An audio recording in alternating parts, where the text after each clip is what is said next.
Hello students, myself Rajashree Meli. Welcome to our YouTube channel Kohelika, the Hour of Blessings. Today I am studying accounting principle or বিষয়. So what is accounting principle? Let us know. Accounting principle are a guide to the accounting profession. Okay, in the choice of accounting techniques for the purpose of preparing and presenting the financial statements. In simple word, it is a guide. Okay, it is a set of guide which help us to define the way in which we prepare the financial statements. Okay, it is a guide hoy jone niki amar hikai je kontu way ami financial position to ami kenake kori hetu hikai amak eta guide die mane hetu hoise accounting principles. Accounting principles to ki kore amar bibhinno farm ase hone no prothomate ki hoisile সকলোৱে বেলেগ বেলেগ ধৰণৰ accounting বিলাক লিখিছিলে মানে সকলোৱে যেতিয়া প্ৰিন্সিপালটো উলোৱা নাছিলে তেতিয়া বিভিন্ন ধৰণৰ মানে যোনবিলাক বিজনেসমেন দোকানী হওক বা যিকোনো অৰ্গানাইজেচনৰ লগত জড়িত মানুহ নিজৰ মনেৰে মানে নিজে আমি এনেকে লিখিছিলে মানে লিখোতে কি হৈছিলে বস্তুবিলাক কম্পেয়াৰ কৰিব পৰা নাছিলে যে অমুকৰ লাভ হৈছে নে লাভটোৰ লগত আমাৰ লাভটো আমি মানে ভালকে কম্পেয়াৰ কৰিব নোৱাৰো সেই কাৰণে কিছুমান বডিছে কি কৰিছে লগ লাগি পেলাই একাউন্টিং প্ৰিন্সিপালটো মানে কি কৰিছে এডপ্ট কৰিছে যে এনেকুৱাকে আমি কৰিম তেতিয়া কি হ'ব একাউন্টিং প্ৰিন্সিপাল একে হ'ব সকলোৰে একাউন্টছ বনোৱা কামখিনি একে হ'ব আৰু একে হলে আমি we can easily compare the results of various firms. Okay, so accounting principle brings the uniformity in preparing the financial statements so that we can compare easily the results of various firms. Okay, so aru accounting principle of ami ki boli ko janone aru eta naam ase accounting principle or etu hoise GAAP. GAAP. GAAP. G for general or generally, A for accepted or this for accounting. Generally accepted accounting principle. Okay, GAAP means generally accepted accounting principle. So ketiaba tumalok exam jodi ahe what is GAAP, define GAAP. So tetia accounting principle or meaning to tumaloke likhi dile hoi jabo aru etia saba accounting principle duta bhagot bhag kora hoise. Accounting principle are two types. Okay, number 1 accounting concept, accounting concept and accounting conventions. Accounting concept to hoise assumptions kisman ami assume korilo. Okay, aru convention to hoise some policies kisman policy etia saba horu dangor ji kono organization accounting concept follow koriboi lage. Okay, but conventions to ki hoy policy to kisumane mon gole follow koribo kisumane mon gole follow nokoribo pare but accounting concepts must be followed by every type of organization. Okay, ya ami sa accounting concept or because concept mane ki asile assumptions ane kisman assumptions koru ami hone hebla eta ami pori. Number 1 asile concept business entity concept. What is business entity concept? Entity means ki? Entity means identity. Okay, eta etu concept ki koise in this concept the owner of a business considered as distinct and separate from the business. A business entity concept koy je business or owner jon aru business to totally different. Okay, যদিও মালিকে business to কৰিছে তথাপিও মালিক এজন বেলেগ মানুহ আৰু আমাৰ অৰ্গানাইজেচন এটা বেলেগ মানে এন্টিটি বুলি ধৰা হৈছে সেই কাৰণে সাবাসন তোমালোকে সাপোজ एग्जांपल এটা দিছো ক্ৰেডিটৰ্স আমি ওনাৰছ আমি ক্ৰেডিটৰ্স বুলি ধৰো হয়নে বিজনেসৰ বিজনেস এতিয়া ধৰা মই একাউন্টেন্ট যেহেতু একাউন্টস তো মই কৰিম হয়নে গতিকে মই একাউন্টেন্ট বুলি ধৰিব লাগিব বিজনেসটো মই বেলেগকে লিখিম আৰু ওনাৰটো মই ক্ৰেডিটৰ্স বুলি ধৰিম কিয়নো কাৰণ বিজনেসটো ষ্টাৰ্ট কৰিব কাৰণে মই পইচা কৰ পৰা পাইছিলো ওনাৰে দিছিলে ক্যাপিটাল হয়নে নহয় তো ক্যাপিটালটো আমি লাষ্টত কি কৰিব লাগিব আকৌ ওনাৰক আমি ঘূৰাই দিব লাগিব নে নাই that's why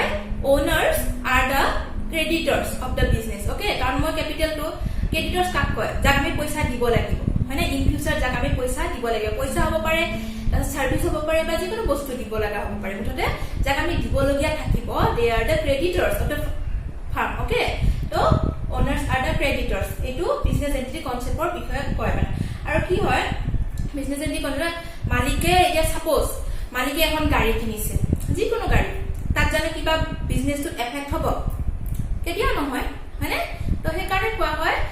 বিজনেস এটা মালিকটো টোটালি ডিফারেন্ট বস্তু বিজনেসটো টোটালি ডিফারেন্ট বস্তু ওকে এতিয়া নাম্বার 2 মানি মেজারমেন্ট কনসেপ্ট এই কনসেপ্টে কয় only those events which are capable in being expressed in terms of money that are recorded in the books of accounts okay junbilak ami events means transactions ami capable ho in measure of money hebilak he ami books of accounts ot likhim otherwise ami nilikho ebilak sob eta assumptions hoy hane going concern concept তো going concern concept মানে কি এই কনসেপ্টে আমাক কয় business will continue for a long period of time okay আমি যিকোনো এটা business যেতিয়া আমি স্টার্ট কৰো তেতিয়া আমি সকলো এজিং কৰিলো হয় না নহয় যে বিজনেসটো আমি বছৰ বছৰ ধৰি আমি কৰিয়ে যাম এটো আমি কেতিয়াও নাভাবো যে বিজনেসটো আমি এসপ্তাহ পাছতে বা দুদিন পাছতে বন্ধ কৰি দিম এটো আমি কেতিয়াও নাভাবো তো it will survive for a long period of time okay আমি হেনেকে এজিং কৰিলো সাপোজ এক্সাম্পল এটা দিও মই সাপোজ এতিয়া আমি যদি লোন এটা আমি এপ্লাই কৰো ওকে লোন এটা এপ্লাই কৰিলে আমাক বেংকে লোন দিয়ে হয়নে বিজনেসটো লোন দিয়ে কিন্তু হিহঁতেটো ভাবিয়ে লৈ হয়নে নহয় যে বিজনেসটো গুটে পজিশনখিনি চাই পেলাই তেনে ফাইনান্সিয়াল পজিশনটো চাই পেলাই বেংকেও ভাবে যে বিজনেসটো up to 15 years or 10 years বা তাকে বেছি চলিব পাৰে হয়নে হেনেকে এটা এজিউম কৰে হিহঁতে এজিউম কৰিটো আমাক লোনটো দিয়ে তো this is called going concern concept এটো আমি এজিউম কৰিলো যে business will survive for a long period of time okay এটা নাম্বার ডি হল অ্যাকাউন্টিং পিরিয়ড কনসেপ্ট তো এই পিরিয়ড কনসেপ্ট কি কৰে হয়নে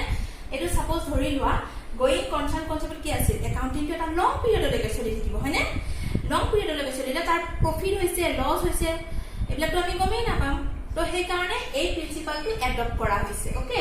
এই প্ৰিন্সিপালটো accounting period concept says that the life of the business is divided into small parts or segments to find out the financial positions of the business amar business tour hoine business tour ami horu part bhagai diu jate ami profit and loss to financial position to dhuniya ke sabo paru kiyono going concern asile yar agor to going concern mane ki 15 years 10 years ami eta assume korilo gotike kiman kini loke ami ki profit usate thakibo parim neki kune nware gotike hey profit to kiman hoise kiman ahe etu sabo karone আমি বিজনেসটো এটা পার্টত আমি সেগমেন্টত ভগাই ললে এইখিনি সময়তে আমি profit calculation কৰিম আৰু জেনেৰেলি হে পিৰিয়ডটো হয় একাউন্টিং পিৰিয়ডটো হয় 12 মান্থৰ এবছৰৰে আমি প্ৰফিট এন্ড লস উলাও হয়নে আৰু এইখিনি এটা কথা কৈ থও যে ইয়াতে আমি একাউন্টিং ইয়াৰ বা ফাইনান্সিয়াল ইয়াৰ ইউজ কৰো আমাৰ একাউন্টিংত এতিয়া ক্যালেন্ডাৰ ইয়াৰ মানে তোমালোকে জানা ক্যালেন্ডাৰ ইয়াৰ স্টাৰ্ট কেতিয়া হয় 1 জানুয়াৰি স্টাৰ্ট হয় হয়নে আৰু 31 ডিসেম্বৰ শেষ হয় ক্যালেন্ডাৰ ইয়াৰ আমাৰ day to day generally calendar ইয়াৰ কথা কৈছো কিন্তু একাউন্টিং ইয়াৰ বা ফাইনান্সিয়াল ইয়াৰ বুলি কোৱা হয় ফাইনান্সিয়াল ইয়ার বা একাউন্টিং ইয়ার স্টার্ট কেতিয়া হয় জানা 1 এপ্রিলত হয় 1 এপ্রিলত ফাইনান্সিয়াল ইয়ার স্টার্ট হয় আৰু এন্ডিং কেতিয়া হয় জানা 31 March accounts book generally 1st April start kora hoy mane books of accounts of first entry to amar 1st April ote thake aru last ot 31st March se kane sabason ji kono business ot ba bank ot he March ending korise kam beshi ebla kotha hunibole poa jay March ending means ki mane profit and loss calculation kore he kane bher kam hoy hebla organization hoy na to etu asile accounting period concept and next ahile cost concept to cost concept ki kore cost concept says an assets should be recorded in the books of accounts at the price at which it was acquired mane ami jetia eta assets kini tetia ami books of accounts ami jontu damot kinisilu hey damtute ami record koribo lagibo naki aji present price etia suppose mor eta mobile ase mobile tu moi ajir pora pray 2 বছৰ আগত কিনিছিলো কিন্তু হে মোবাইলৰ value two জানো এতিয়াৰ ভ্যালুৰ লগত একে হ'ব নহব এতিয়া মোৰ হাতত যোনটো মোবাইল আছে তাতকে বহুতখিনি কমি গল হয়নে নহয় এতিয়া যদি মই এটো বিক্ৰী কৰিবলৈ যাওঁ মই ভাল মূল্য এটা কেতিয়া হে মূল্যটো কেতিয়া নাপাম হয়নে গতিকে ডেপ্ৰিচিয়েচন হৈ গৈছে তো আমি যেতিয়া আমি বুকস অফ একাউন্টছত ৰেকৰ্ড কৰো তেতিয়া আমি সেই দামটোতে which it was acquired আমি যোনটো দামত acquired কৰি কিনো সেই দামটোতে আমি ৰেকৰ্ড কৰিব লাগে আৰু এটা নেক্সট প্ৰিন্সিপলস টু হল dual aspect concept মানে কি means every business transaction has double effect প্ৰত্যেকটো বিজনেস ট্ৰানজাকশনতে দুটা ইফেক্ট থাকে বুলি কৈছে that is debit and credit okay suppose debit মানে জানা তোমালোকে সকলোৱে debit মানে মাইনাস okay এতিয়া তোমালোকৰ মোবাইলৰ যেতিয়া মানে মোবাইলৰ পৰা পইচা কাটে হয়নে তেতিয়া কি বুলি আহে your account has been debited worth rupees এনেকে আহে হয়নে আৰু ক্ৰেডিট হলে বেলেঞ্চ ভৰালে আহে your mobile your number has been credited worth rupees এনেকে বুলি আহে হয়নে credit means plus গতিকে every business transaction has two effect দুটা সাইড থাকে এটা সিঙ্গল ট্ৰানজাকশনৰ দুটা সাইড থাকে এটা ডেবিট এটা ক্রেডিট সাপোজ মই এটা एग्जांपल দিছো I purchase a machinery worth rupees 50,000 okay মই এটা মেচিনাৰী পাৰচেজ কৰিছো যাৰ দাম আছিল 50,000 okay তো হেতু কি আমি কি পারচেজ কৰিছো পাৰচেজ কি কৰিলো আমি মেচিনাৰী পাৰচেজ কৰিলো গতিকে মেচিনাৰী কামছ ইন গতিকে what is credit machinery credit hol মানে machinery plus হৈ গল credit and what goes out from us that is case আমি case দিছো না নাই তো machinery comes in and case goes out okay so that is case goes out case debit হৈ গল minus তো সকলোৰে দুটা এসপেক্ট থাকে আৰু এইটোকে আমি ডাবল এন্ট্ৰি সিস্টেম বুলিও কওঁ okay ডাবল এন্ট্ৰি সিস্টেম বুলিও কোৱা হয় ডুৱেল এসপেক্ট কনসেপ্ট আমি পঢ়িম accounting conventions means policies number one conventions to us is consistency okay consistency means ki regular basis okay ito accounting consistency concept says that accounting principles will remain constant from year to year মানে আমি যোনবিলাক আমি principle follow কৰো method ফলো কৰো যিকোনো techniques মানে তো হেতু ইয়াৰ টু ইয়াৰ সেমে হ'ব লাগিব ডিফাৰেন্ট হ'ব না লাগিব সাপোজ আমি এই বছৰ ডেপ্ৰিসিয়েশন সাৰ্চ কৰিলো এটা বেলেগ মেথডত মানে কাৰণ ডেপ্ৰিসিয়েশন সাৰ্চ কৰা বহুতো মেথড আছে আমি এই বছৰ ধৰা বেলেগ এটা মেথড ডিমিনিজিং ব্যালেন্স মেথডটো ফলো কৰিলো আমি নেক্সট বছৰো কিন্তু হেতু মেথডে ফলো কৰিব লাগিব আমি বেলেগ এটা মেথড ফলো কৰিব নোৱাৰো তেতিয়াহে আমাৰ কম্পেয়াৰ কৰা সহজ হয় সেই কাৰণে এই কনসেপ্টটো কয় যে আমি ইয়াৰ টু ইয়াৰ একেটা হেৰিটেজ টেকনিককে ফলো কৰিব লাগে ফলনি কৰিব নোৱাৰি এটা নাম্বাৰ বি হৈছে কনজাৰভেটিজম কনসেপ্টস এইটোৱে কয় all anticipated loss should be recorded whereas all anticipated gains should be ignored মানে কি যেতিয়া আমাৰ হবলগীয়া সম্ভাৱ্য লস বিলাক হেতু আমি লিখিব লাগে মানে হবলগা সম্ভাৱ্য লস বিলাক আমি লিখিব লাগে কিন্তু হবলগীয়া ইনকাম বিলাক কেতিয়াও লিখিব নালাগে কাৰণ কিয়নো যদি ইনকামটো নহয় তেতিয়া লসটো কাৰ হ'ব আমাৰে হ'ব আৰু লসটো কিহৰ কাৰণে লিখিব লাগে হবলগীয়া লস কাৰণ কিয় যেতিয়া খপককে হৈ যাব তেতিয়া আমাৰ বিজনেছত বহুত বেয়া এফেক্ট আহিব পাৰে সেই কাৰণে অলপকে কিবা এটা জমা কৰি থৈ দিব লাগে মানে লিখি পেলাই নিজে মানে সাৱধান হৈ থাকিব লাগে যে there may be some loss in future okay যদি নহয় তো ভালে আৰু হৈ গলে বিপদ আহিব সেই কাৰণে আমি আগতিয়াকে লিখি থব লাগে আৰু এইটো কোৱা হয় the policy of playing safe okay next ahil full disclosure concept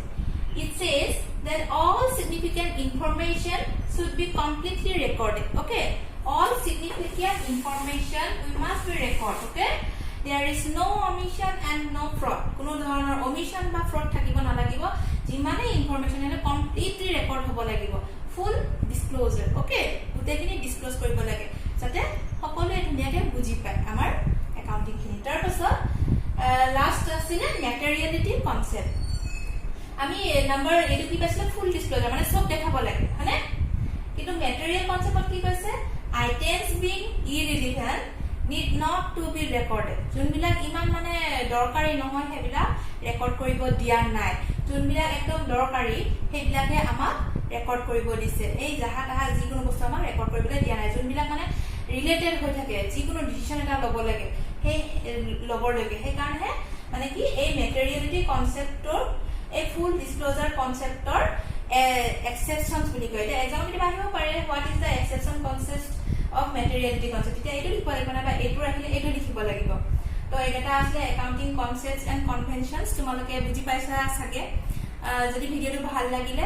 like comment share and don't forget